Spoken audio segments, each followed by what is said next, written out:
Bismillahir Rahmanir Rahim.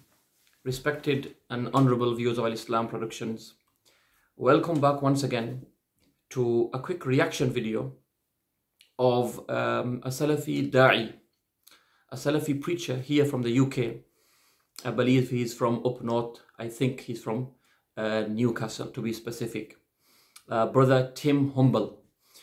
Now, Brother Tim Humble, previously known to myself as a Raqi, and from what I had seen and heard of him, you know, he stayed in his lane and he was simply into Ruqya and these things. He didn't seem like a sectarian preacher.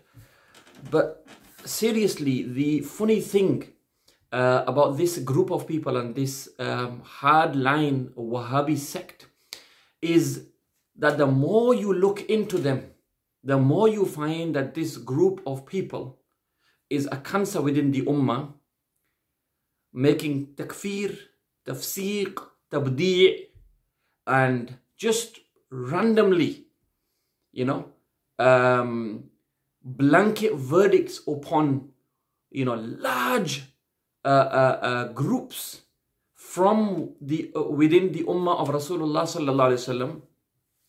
And what's sad is, recently this brother, who, like I mentioned, was, you know, previously seen as by myself and probably many others as a person who was simply going about his business into Ruqya, helping those afflicted with, you know,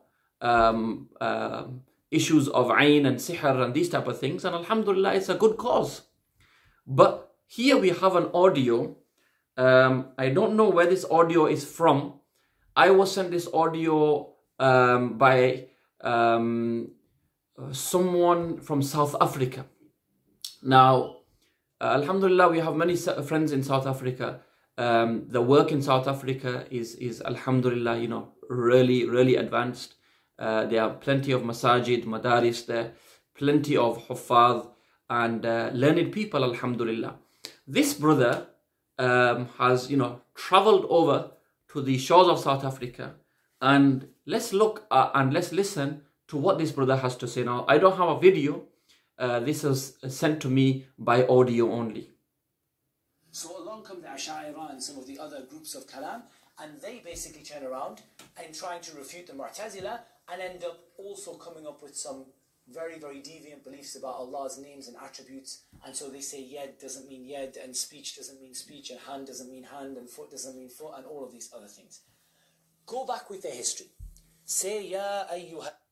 So this is the first bit. He's saying the Ash'ira came up with many deviant beliefs with regards to the names and attributes of Allah subhanahu wa ta'ala. Okay, till now, till here, you know, you can understand.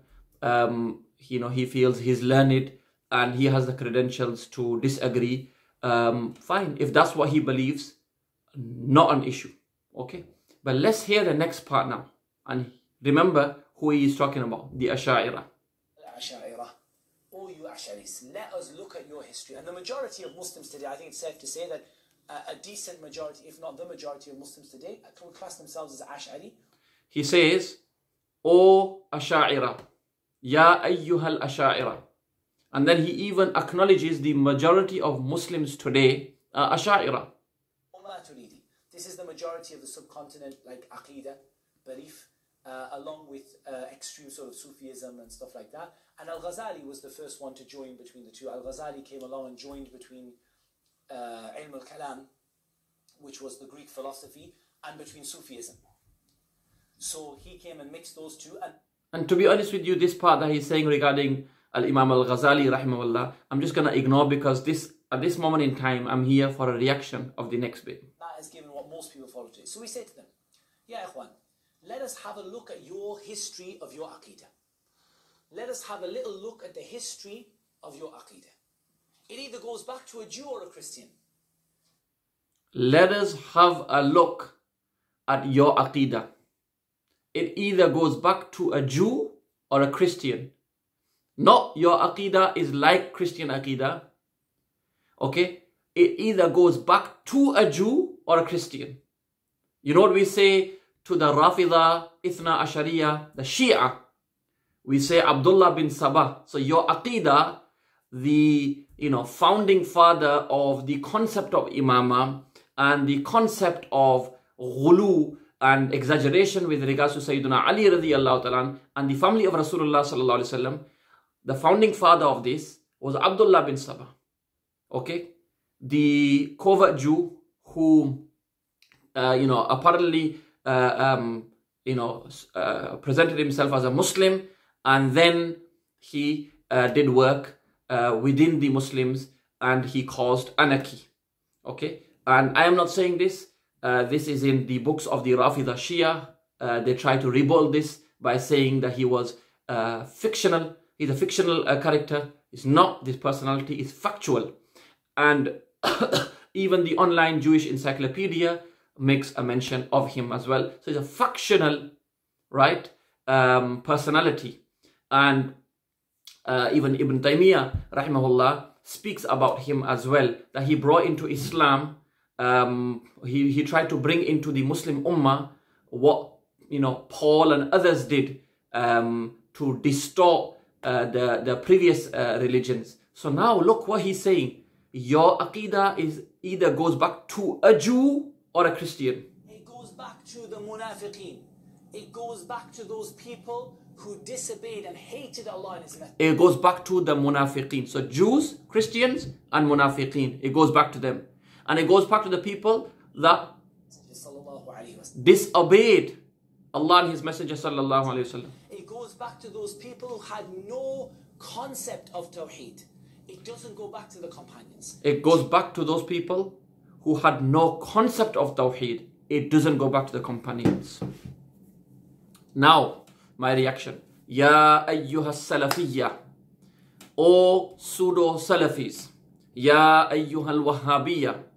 O followers of Muhammad ibn Abdul Wahhab, the killer, the mass murderer, the looter. My question to you, brothers, is, we have presented recently over 50 videos with scans and evidences showing and displaying Hafiz ibn Hajar al-Asqalani rahimahullah was an Ash'ari. According to brother Tim Humble, he was on the path and a follower of a Jew, Christian, and those who disobeyed Allah and His Messenger sallallahu alaihi wasallam, and the munafiqeen, not the Sahaba. We are going to present Ibn Kathir rahimahullah, the great jurist, the great muhaddith, and the great mufassir, and whose tafsir is probably one of the most accepted tafsirs in this ummah, was an Ash'ari. His stances regarding the names and attributes of Allah and his approach to those mutashabih verses of the Quran was like the Ash'ira. Same again, An-Nawawi, Al-Mizzi and Qurtubi, and the list continues throughout the centuries. You have accepted the majority currently and those who were Ash'ari in the past. And my friend Maulana Yasir on his channel has offered you and your scholars and your learned people to come academically, politely, with adab, sit down and discuss the issues. No one's come forward. Brother Abu Usama had a few words to say. For 40 minutes he spoke, but it seemed like sectarian as well. It seemed one-sided. It didn't seem he was sincere. So this is something that I just wanted to get out to the public, that these people, even the ones who we previously thought as non-sectarian, even the ones who we previously thought as those who wish well for the Ummah of Rasulullah sallallahu alaihi wasallam, well, they also are showing takfiri sentiments of mass blanket takfir. I'm not saying he's saying the entire Ummah is non-Muslim, but it's not far off to say that they stem from being followers of a Jew, a Christian, enemies of Allah and the Messenger sallallahu alaihi wasallam, munafiqeen, and those who disobeyed Allah and the Messenger sallallahu alaihi wasallam, and not the Sahaba. And this includes the majority of scholars of Islamic history, like I've mentioned previously, brothers, and I don't need to present any scans. We've got an entire playlist on our channel, over 50 videos on this, to show how the contrast between these people, the Salafiyya, and the mainstream Muslim Ummah. And I'm going to show things like how the Salafi scholars have even written things as far as to say that the majority of commentators of Sahih al-Bukhari were lenient in issues of shirk and kufr.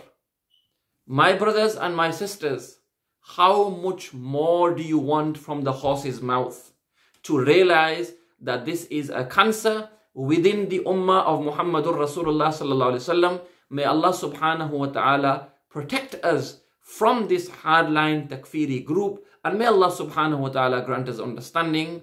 Wa akhiru da'wana alhamdulillahi rabbil alameen. Wassalamu alaikum wa rahmatullahi wa barakatuh.